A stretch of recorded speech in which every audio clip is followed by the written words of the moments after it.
Hello, everyone, and thank you for joining me for my first chief brief as Assistant Chief of Health and Safety. For some of you folks that do not know, my name is Radcliffe McKenzie, and 2 months prior to this, I was Battalion 66 C Shift.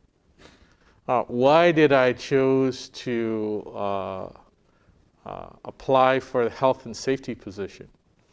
The safety portion of what we do has been a part of who I am and how I grew in the fire service, going back to my days as a paramedic and when we had the Dexy stick and bringing glucometers into the department, introducing the synthetic backboards onto our medic units, to my days in SCBA, dealing with PPE, and with Chief Jackson transitioning back to being a battalion chief, I saw an opportunity to continue the work that he had started with health and wellness and the safety initiatives in the organization, as well as a way to bring my ideas into assistant fire chief to ensuring the health, welfare, and safety of our personnel. It was not an easy decision, as I had a very good shift, and it was very difficult for me to leave that shift, but I felt that I could better service both the department and our personnel in this position. Hence, here I am, 2 months and 8 days into being the AC of Health and Safety, not that anyone's counting. Some of the things that you'll find about me in this position, it's all based on science and data, facts.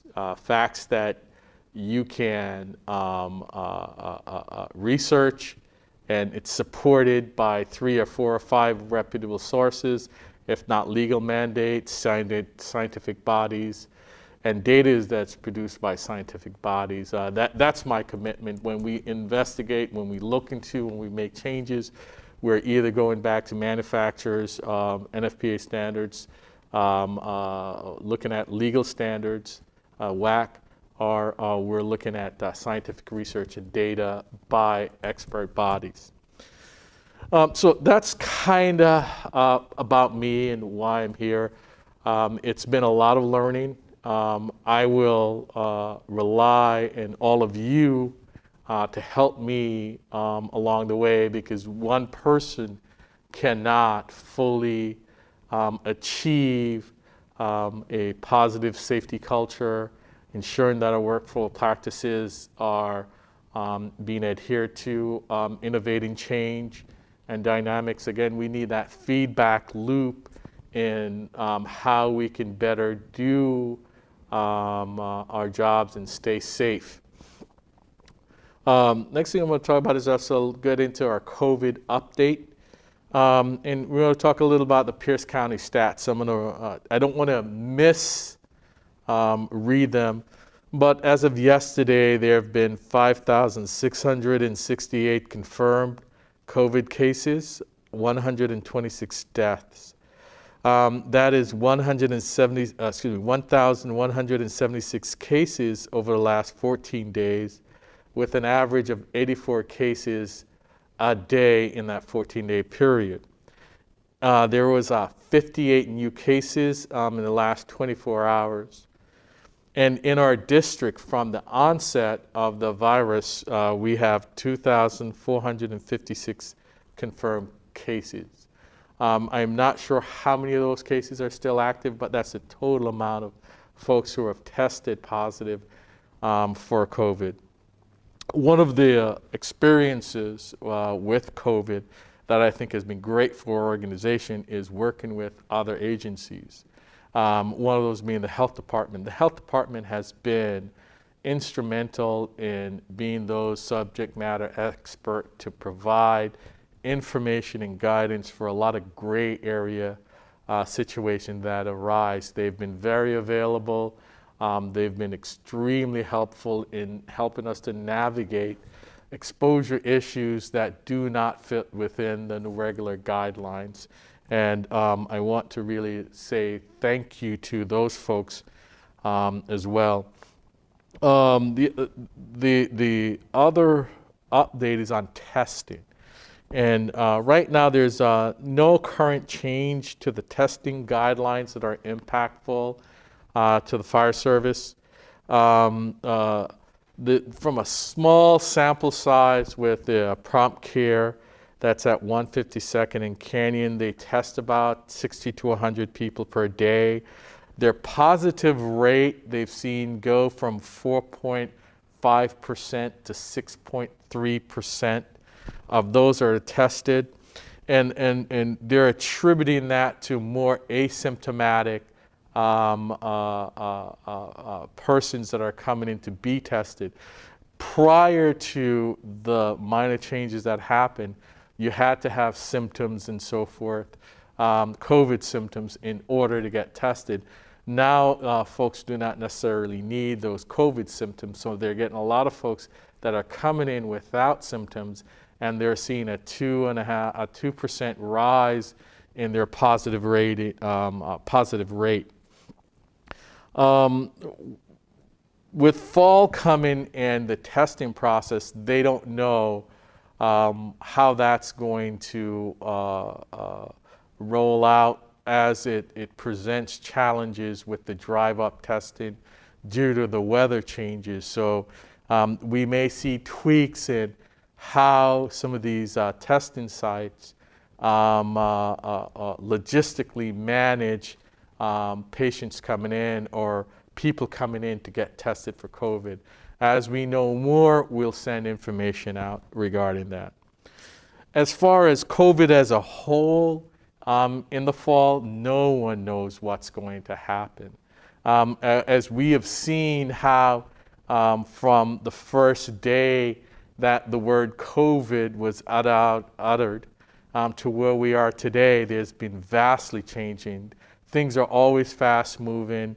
Our directives usually have some form of change, and that's because the information is changing so quickly at times. So nobody knows what the virus is going to be like in the fall, how it is going to impact us as an organization, how it's going to impact our service delivery, how it's going to impact us personally. No one knows. There's a lot of speculation, but no one knows with certainty. And that brings us back to our diligence.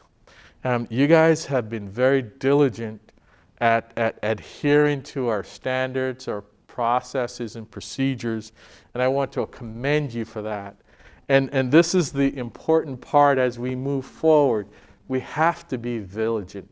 We have to maintain that, be diligent in how we go about our PPE and the social distancing. And I understand that you guys wear the burden because you're here 24 hours a day. You've got to wear the facial covering. You've got to wear a full face APR or a half APR if you haven't been issued a full face APR 24 hours a day while you're on shift. That doesn't include shift trades, overtimes, and so forth. So you guys are bearing the burden of that, and I want to commend you and thank you for being vigilant because what that does, it protects us. Our greatest asset as an organization, it doesn't matter what tool we have, it doesn't matter what equipment, it doesn't matter what apparatus, but if we don't have the people to operate with the knowledge base, if we don't have you guys out there, then we're degrading the service to our community. Likewise, we do these things for each other. You know, they talk about the brother and sisterhood that exists in the fire service, and that's one part of taking care of each other. So thank you guys very much for doing that. On the PPE update, the only thing I have to add is we are almost complete with our full face piece APR testing, fit testing, and issuing. What we have is 10 persons that are on extended leave that are left to be tested and then have their mask issued to them. So if you haven't gotten your mask, it should be in the mail, and you should have it soon. When we look at this COVID environment that we're in, it is a historical period as a nation, as a community, as a fire service, as individuals that we're experiencing. The next closest thing to this goes back to the 1918 Spanish flu, as far as a pandemic event that so altered so many aspects of our individual lives. With this historical process that we're going through, it creates both mental strain and anxiety, because we're deviating from our norms. Where there's so much uncertainty because the news and everything changes. And sometimes it can seem overwhelming. I want you guys to think about, I'm concerned about our health and wellness, and part of that is our behavioral health and wellness. And I want to put you guys in contact with our peer support team. If we feel our job as a whole creates pressures, because we go and we see things that the normal individual does not see. And it may be once or twice a year, or 3 or 4 years, but they take their tolls over time. You add added stress into that, it can be overwhelming. And one of the things with firefighters in general is that we don't necessarily raise our hand and say, hey, I need help today. And I want to talk about that, is that if you feel you're being overwhelmed, we have a peer support team that's here. You can find the team members on our info portal. It's on the safety tab. Go to peer support program. There's a list of peer support personnel that's there. You can choose the person that best suits you. Also, we have, it's called Code 4 Northwest, and that's if you need immediate attention confidentially. And that number is 425-243-5092. Again, we need to take care of our mental health and well-being. Our job is stressful enough. Our times it is stressful.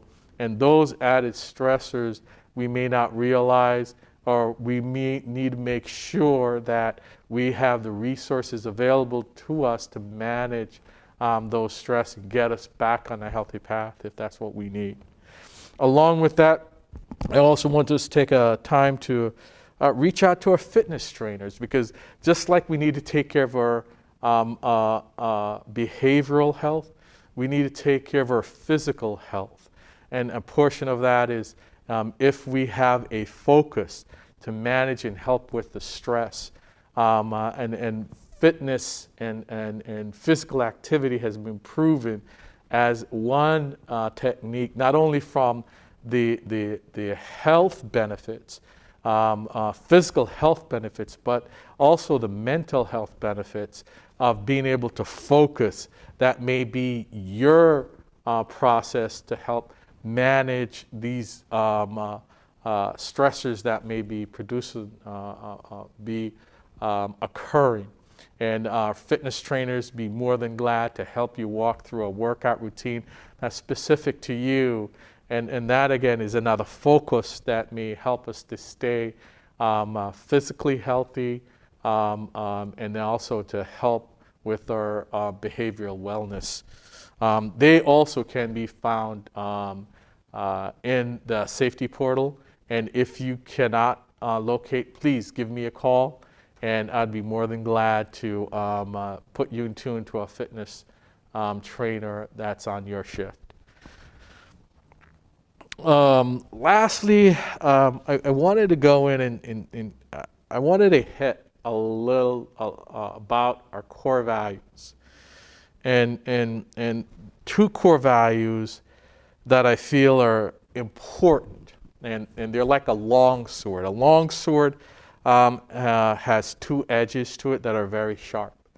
And the sword is no good without both edges. No, there's always the point, but it's no good without having both edges so it can cut both ways. And those core values are respect and trust. And those are from our strategic plan. And respect is being tactful at the right time, in the right place, in the right on the right topic, is using candor, being timely and pointed, talk only about what you know to be true, and be professional, and discuss principles, not politics or personality. So some of the folks that have worked with me will probably hear some of those character traits as far as speaking with candor. And candor is being honest with people, and at the same time being frank and direct and not being disrespectful. Do not demean. The next thing is tact, which is about the same. There's a time and a place to have conversations, and there's a way in which to have conversations that are productive to individuals. Talk about what I know to be true. A lot of times I can't speculate. In the world that I live, in health and safety, I always have to fall in the side of here's the black and white. There are not gray areas. If there are gray areas, we need to find the black and white areas forward. So I'd always talk about what I know. If I don't know, I'll tell you I don't know it. I've got to do research on it. And then being professional, or professionalism. And professionalism is about, is one, honest integrity. There is a knowledge base in pursuing that subject matter expertise, and how you interact with individuals. Being approachable, being humble, but there is a way in which you move about and how you deal and manage your business. And I truly believe I am a professional, and I believe in professionalism. And then I will never discuss politics or personalities. And some of your sea shifters have tried to tempt me on that and got me to bite on it a little bit until I realized the bait was in my mouth. But no, I want to speak more about the principles of what the organization has in mind, or policies and procedures, route everything back to a legal standards, consensus or industry standards, or policy and procedures that the department has in place. And the last one, we'll talk about trust. Without trust, there's no respect. Without respect, there's no trust. And that's demonstrating confidence in each other. We have to have confidence in each other. You have to have confidence in me that I will look out for your best interest, that I would act appropriately as an agent of the organization. And I likewise have to have confidence in you that you're professionals, you're well trained, you will do your job well, you'll act always with good intent. And so these are natural traits that we develop, and these things do not happen automatically. I call this like a bank account. It's open a bank account, and we make that initial deposit, and based on the things that you do, you get a paycheck that comes in, and depends on what happens, someone may make a withdrawal that knocks your balance down. But those things you work towards is respect and the trust of people that you work with. The other one is assuming positive intent. And we always try to assume that individual have a positive intent. Nobody comes to work to want to make a mistake and make somebody's day difficult. What we are thinking about is what happened, and then what did we learn from what occurred.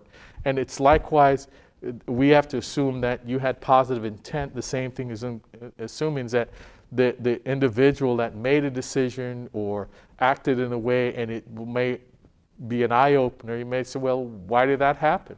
There's a positive reason why that happened. We have discussions to get clarity, and that brings us to the third line, which is establish and maintain communications. And communication is the key to success in any organization. It comes up, and it goes up, and it comes down. but we always have to have dialogue. My comment is I have 270 line safety officers here because we are our brothers and sisters' keeper. We need to look out for improvements that can be made to make us safe. Does that mean that everything we bring forward we will act on? There may be a reason why we cannot act on it. And it goes back to scientific data, law, policy and procedures in place. So again, there's a lot for me to learn, and I'm learning a lot. Be patient with me. And thank you guys very much. If you have any questions, I would be more than glad to answer them. But thank you for this time, and we'll see you in the next update.